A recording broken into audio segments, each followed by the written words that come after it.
Horas, terima kasih sudah klik video ini. Terus support channel ini dengan cara like, komen dan bagikan video ini. Dan jangan lupa subscribe channel ini. Selamat menyaksikan. Legenda Boru Saroding Part 2, Perpisahan. Di suatu hari, kedua saudara Boru Saroding datang berkunjung ke rumah Boru Saroding.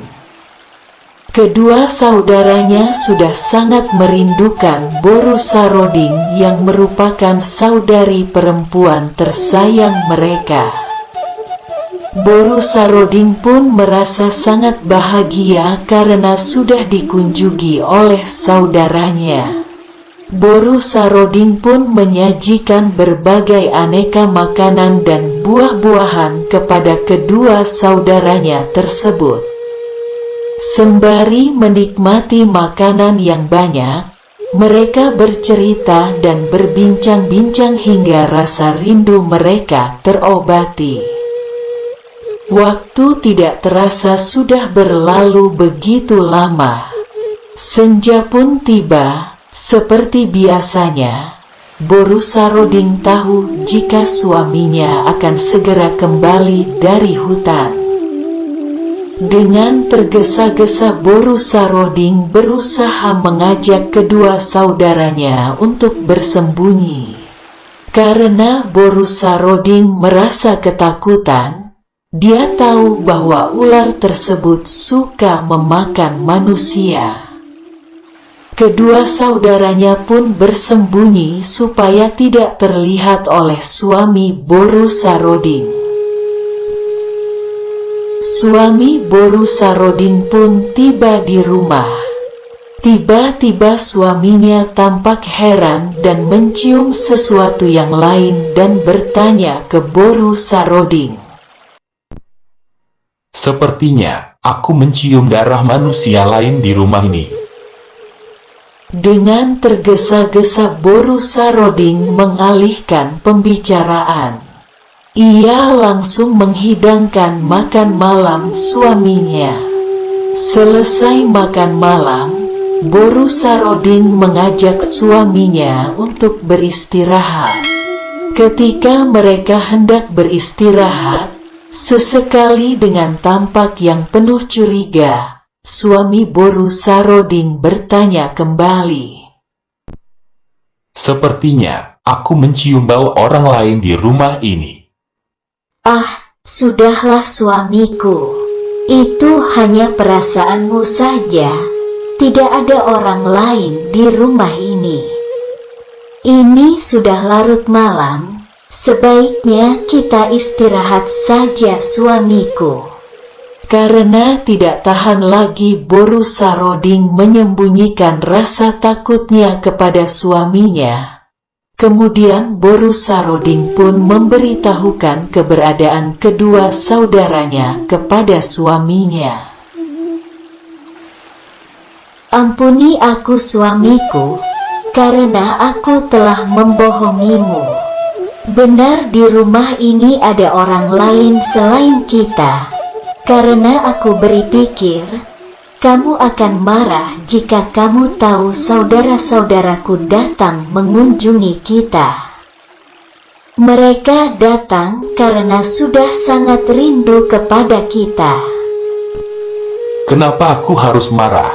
Mereka kan adalah layakku, saudara kita. Panggillah layakku itu untuk menemuiku. Dengan perasaan yang masih dihantui ketakutan, Boru Saroding pun memanggil kedua saudaranya keluar dari tempat persembunyian mereka. Kemudian kedua saudara Boru Saroding menghampiri suami Boru Saroding dan saling bersalaman. Ketakutan yang dibayangkan oleh Boru Saroding tidak terjadi. Justru kedua saudara Boru Saroding tampak gembira bercerita dengan suaminya. Hingga saking asiknya pembicaraan mereka, tidak terasa waktu pun sudah menjelang pagi.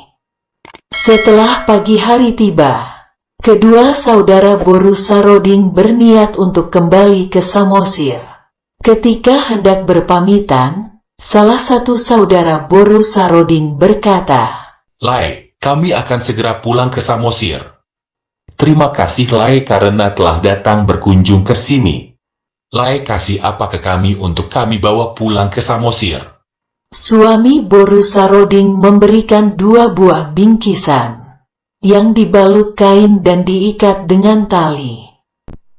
Lai, ada syarat yang harus dipenuhi. Apa saja syaratnya Lai? Sesampainya di Samosir, bingkisan ini jangan dibuka, akan tetapi Lai harus menunggu hingga 7 hari lamanya, baru Lai bisa membuka bungkusan ini. Iya Lai, akan kami penuhi pesan Lai. Kemudian kedua saudara Boru Saroding beranjak pulang melewati hutan yang cukup mengerikan, melalui lembah dan jurang-jurang yang terjal, hingga kedua saudara Boru Saroding pun tiba di tepi pantai desa Sabulan. Selanjutnya mereka menaiki sampan untuk menyeberang ke Pulau Samosir. Kemudian mereka tiba di rumah masing-masing, di mana pada saat itu kedua saudara Boru Saroding sudah menikah. Mereka tinggal di rumah mereka bersama istrinya masing-masing. Singkat cerita, mereka menunjukkan bingkisan yang mereka bawa kepada istrinya. Salah satu dari saudara Boru Saroding bersungut-sungut karena merasa kesal dengan hanya menerima bingkisan kecil dari Lai-nya. Sudah bersusah payah mengunjungi Lai dan saudarinya di tengah hutan di atas Gunung Ulu Darat tersebut. Bah, masa jauh-jauh dari Samosir ke Ulu Darat hanya dikasih bungkusan kecil seperti gini? Itu pun ada syaratnya pula.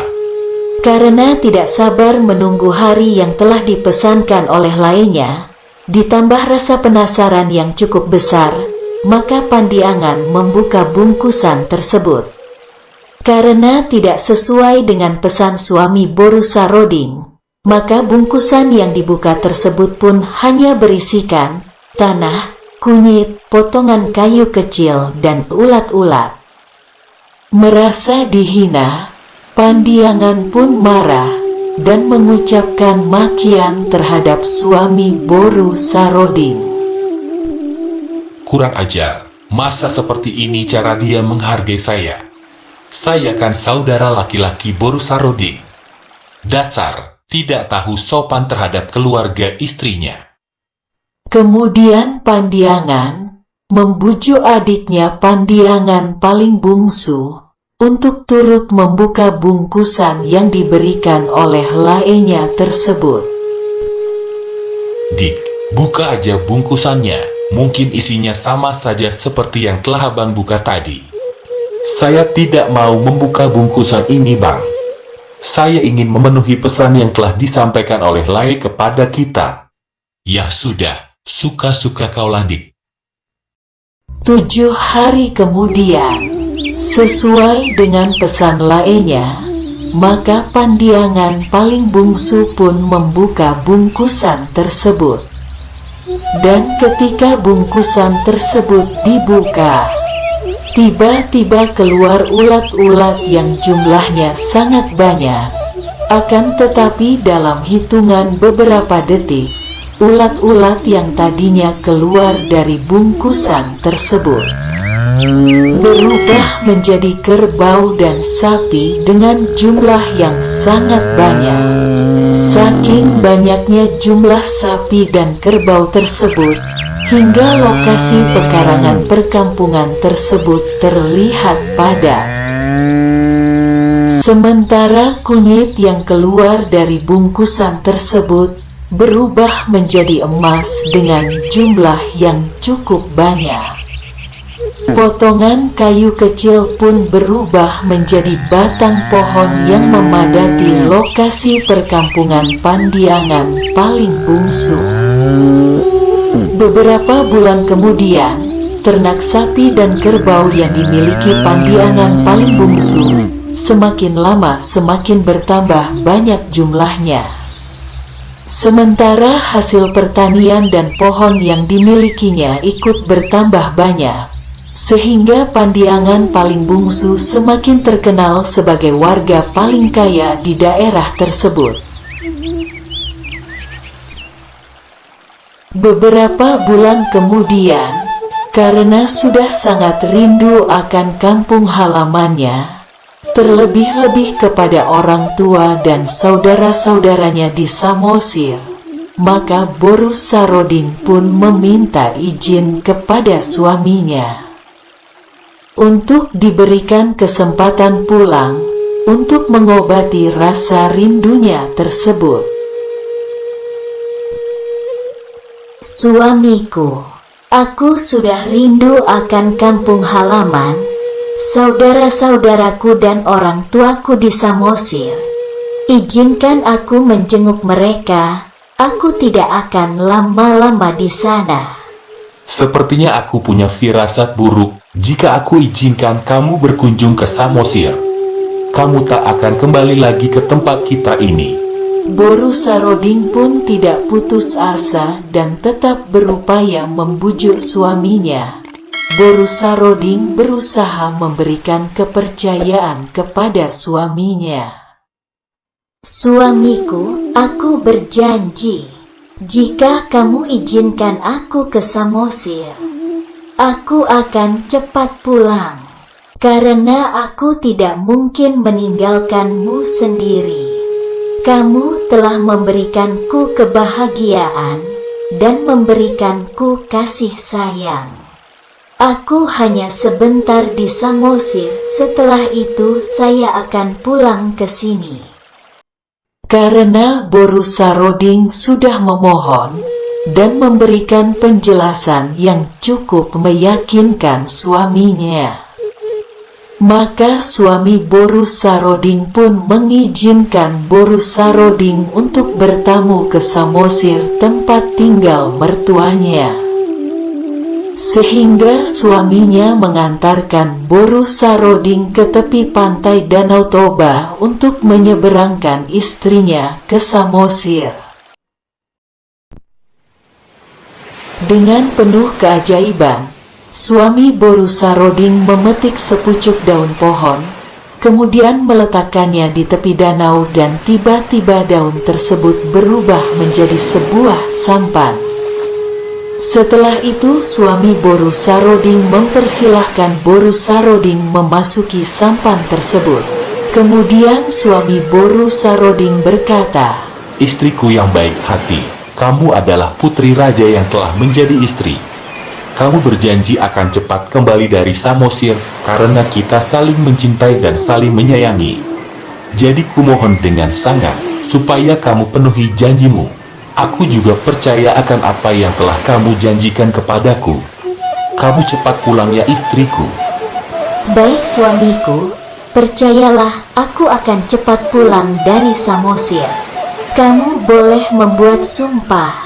Lalu suami Boru Saroding pun mengucapkan sebuah sumpah. Dia keni sabulan, tutong gina tutabona. Manang isi si ose padan, turipurna tumagona.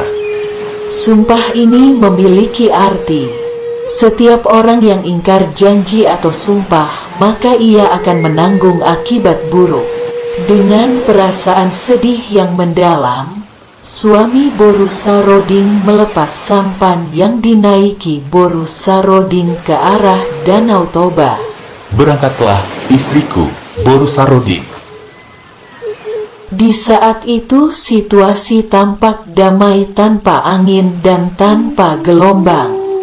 Bahkan saat itu, cuaca di langit tampak begitu cerah. Setelah Boru Saroding mendayung sampannya sekitar 5 meter dari bibir pantai, Boru Saroding pun berkata dengan pelan seperti berbisik. Bursik Maho, saya pikir engkau manusia, ternyata engkau hanya seekor ular dan hanya hantu berwajah manusia. Kau kira saya akan kembali lagi ke Ulu Darat, tempat yang mengerikan itu? Dasar hantu berwajah manusia, berbadan ular, kata Boru Saroding dengan pelan sambil tergesa-gesa mendayung sampannya yang dibarengi rasa kecewa serta ketakutan. Tiba-tiba, cuaca di langit berubah menjadi gelap, hujan dan suara petir datang sehingga ombak besar mulai muncul di Danau Toba.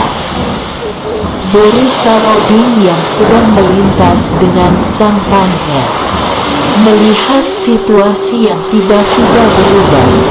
Boru Saroding pun menjerit-jerit ketakutan. Dengan sekuat tenaga, Boru Saroding pun berupaya mengendalikan sampannya. Tiba-tiba muncullah ombak yang sangat besar menuju Boru Saroding, sehingga Boru Saroding pun tak mampu mengendalikan sampan yang ditumpanginya. Boru Saroding dan sampannya pun ikut terseret gelombang besar tersebut. Tak lama kemudian Boru Saroding pun hanyut di bawah arus air ke dasar Danau Toba. Semenjak kejadian itu hingga sekarang, Boru Saroding tidak dapat ditemukan, dan menurut keyakinan orang Batak, khususnya warga Pulau Samosir, meyakini bahwa Boru Saroding menjadi arwah penjaga Danau Toba sampai saat ini.